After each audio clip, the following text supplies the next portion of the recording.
আগে ঢুকতে অনেক ঝামেলা থাকতো, অনেক নিরাপত্তা বেষ্টনী থাকতো, ঢুকতে দেওয়া হতো, কিন্তু ঈদ উল ফিতর এবং আজহা দুইটাই খুব ভালোভাবেই ঈদগাহে ঢোকা গেছে।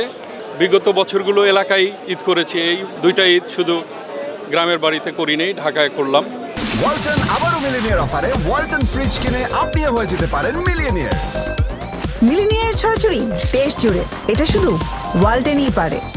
এবছরও আসলে অন্যান্য বছরের চেয়ে অনেক ভালো, এবং পরিবেশ এখানকার যেই মেনটেনেন্স সব কিছু মিলে আলহামদুলিল্লাহ। বিগত বছরগুলোতে আমরা পারি নাই, আসলে এলাকাও যেতে পারি নাই, এভাবে ওপেনলি কখনো নামাজ আদায় করতে পারি নাই।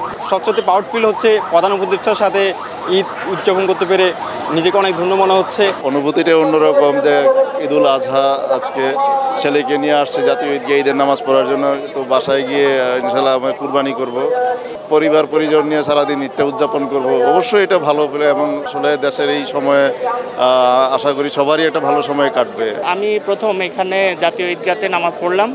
এখানে বিশেষত্ব ছিল আমাদের মাননীয় প্রধান উপদেষ্টা ডক্টর ইউনূস স্যার, ওনার সাথে নামাজ পড়তে পারলাম।